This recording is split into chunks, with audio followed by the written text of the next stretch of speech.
Hello दोस्तों, कैसे हैं सब। मेरा नाम है हिमांशु और मैं स्वागत करता हूं आप सबका आपके अपने चैनल कॉमिक वर्ल्ड पर। तो चलिए दोस्तों, शुरू करते हैं राज कॉमिक्स में भोकाल की धिक्कार सीरीज। इस सीरीज में है दो कॉमिक्स, धिक्कार और अंतर्द्वंद, जिनको मैं बैक टू बैक पढ़ूंगा।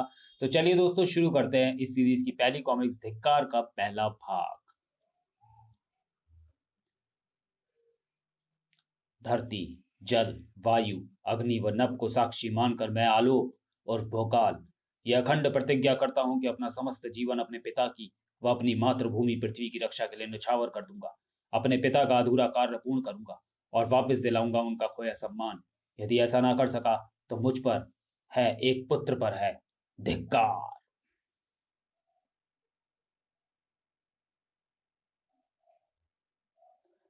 मैं आर्यप्रस्थ का सेनाधीश युधिष्ठिर, आप दैत्य दानव यक्ष राक्षस व राक्षसों की सम्मिलित सेना को प्रणाम करता हूँ और आपके नाम आर्यप्रस्थ के महाराज आर्यवीर का भेजा हुआ पत्र पढ़ना चाहता हूँ।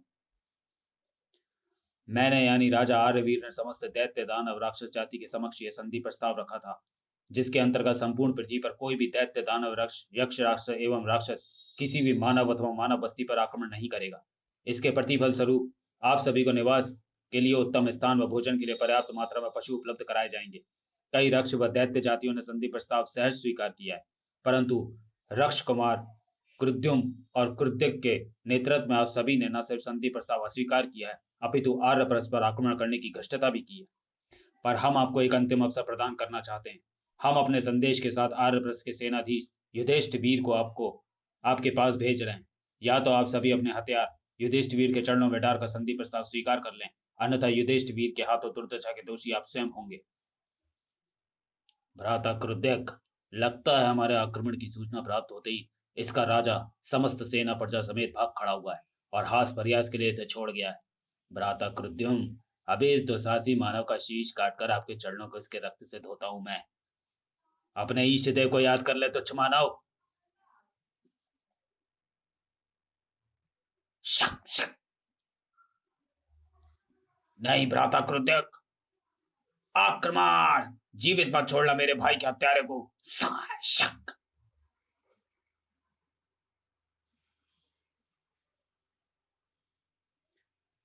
मुझे प्राणदान दे दो, हे वीर। मुझे संधि प्रताप स्वीकार है। कमान से चलाएगा तीर और हाथ से गवाया गवाया अफसर कभी लौटते नहीं है। रक्ष कुमार, नरक की यात्रा शुभ हो। विकास नगर, अज्ञात स्थान। रात्रि के स्याह अंधकार को चीर कर प्रकाश पुंज की तरह टिमटिमाते ये जुगनू कितने मनमोहक लग रहे हैं प्रिय। सही कहा आपने महाबली। देखिए, हमारा पुत्र यश भी इन जुगनुओं के साथ अठखेलियां कर रहा है। विकास नगर, कैसा विचित्र बुलबुला है ये।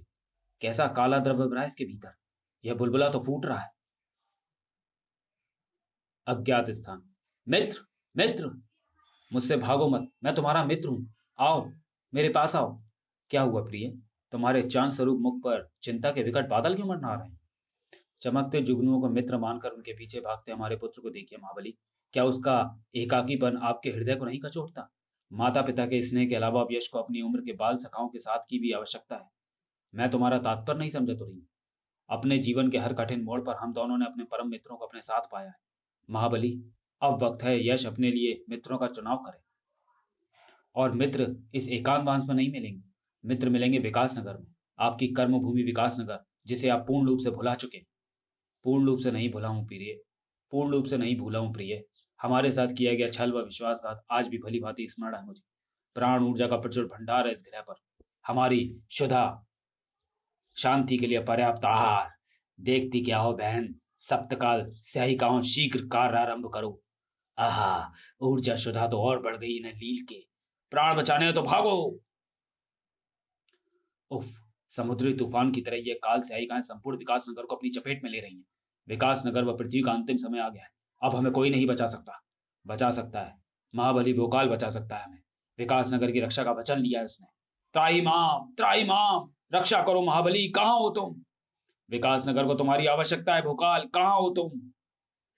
विकास नगर को हमारी आवश्यकता नहीं है तुरीन। क्या तुम भूल गई कि हमारी कर्तव्य परायणता का क्या प्रतिफल मिला था हमें। पल प्रतिपल छला गया है।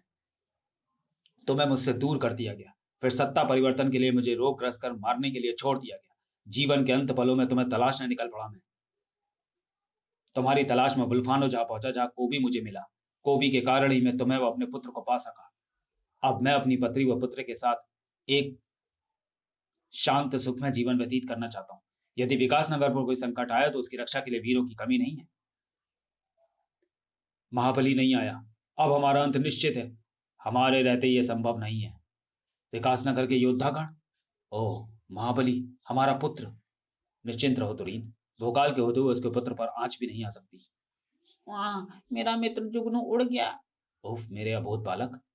विकासनगर की प्रजा भी आपके इस अबोध बालक के समान ही है महाबली, जिसे पल प्रतिपल आपके संरक्षण और मार्गदर्शन की आवश्यकता है। जिस प्रकार यदि संतान से कोई भूल हो जाए तो पिता उसका त्याग नहीं कर देता, बल्कि अपने मार्गदर्शन से उसको सुधारने का प्रयत्न करता है, उसी प्रकार एक रक्षक भी अपने पर आश्रित प्रजा का परित्याग नहीं कर सकता। यद्यपि विकासनगर की रक्षा हेतु अन्य योद्धगण सदैव तत्पर हैं, परंतु आप विकासनगर की रक्षा के लिए वचनबद्ध है महाबली। इस प्रकार अपने कर्तव्य से मुख नहीं मोड़ सकते आप। तुरीन। महाबली, मुझे कुछ हो रहा है। मैं नहीं। तुरीन रुक जाओ। तुरीन। भोकाल। कहाँ हो तुम तुरीन? ये कैसी माया है? तुरीन यकायक हवा में विलीन कैसे हो गई? माताश्री को क्या हुआ पिताश्री? माताश्री कहाँ है? कुछ नहीं हुआ पुत्र। तुम्हारी माताश्री हमसे लुका छिपी खेल रही है। देखना अभी महल के कक्ष से खिलखिलाते हुए बाहर आ जाएंगे। तुरीन कहाँ हो तुम? ताक्षी, त्रिखा, तुरीन कहाँ है? तुरीन श्री तो आपके साथ ही वन विहार के लिए गई थी महाबली। हाँ, परंतु अचानक तुरीन न जाने कैसे हवा में विलीन हो गई। तुरीन श्री हवा में विलीन हो गई? ऐसा कैसे संभव है महाबली? ये मुझे भी नहीं पता। तुम यश को संभालो, मैं बाकी महल देखता हूँ। उफ, महल का चप्पा चप्पा छान मारा। तुरीन कहीं भी नहीं है। यह अंतिम कक्ष है। यहाँ भी नहीं है तुरीन। विकास नगर के राज सिंहासन पर केवल रानी मोहिनी का अधिकार है।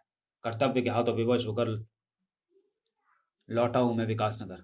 परंतु अब जब रानी मोहिनी को उनका अधिकार वापस मिल चुका है, तो मुझे कोई भी शक्ति विकास नगर में नहीं रोक सकती।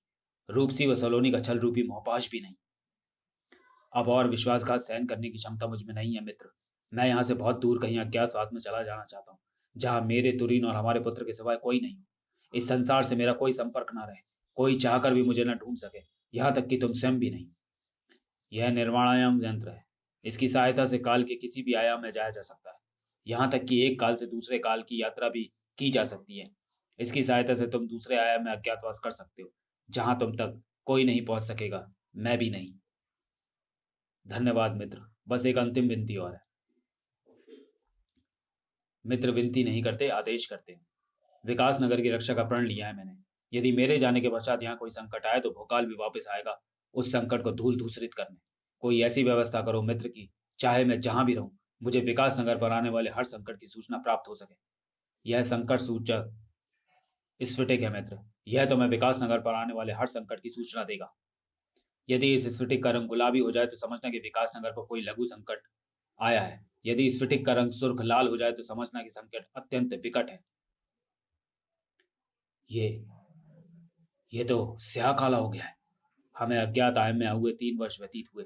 इस बीच संकट सूचक स्फटिक असंख्य बार गुलाबी हुआ, कई बार सुर्ख होता, परंतु जल्दी ही वास्तविक रूप में लौट आता। यानी विकास नगर के योद्धागण हर संकट का समाधान कर देते थे। भोकाल को कभी वापस विकास नगर लौटने की आवश्यकता ना पड़ी। फिर इस बार कैसा संकट मंडराया है? विकास नगर पर जो ये स्फटिक काला पड़ गया, कहीं तुरीन के अर्धेश होने का संबंध विकास नगर पर आए संकट से तो नहीं?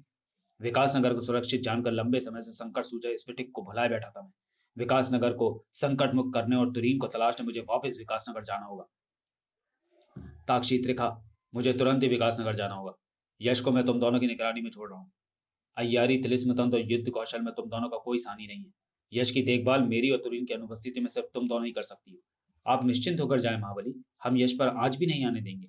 निर्वाणायाम यंत्र मुझे वापस विकास नगर में पहुंचा देगा। ओह नहीं, ये कैसा तूफान आया विकास नगर में? सारा विकास नगर निर्जन स्याह मरुस्थल में बदल गया है। कहाँ गई विकास नगरी की प्रजा? कहाँ गई रानी मोहिनी? कहाँ गया राजकुमार अंकित, राजकुमारी श्वेता?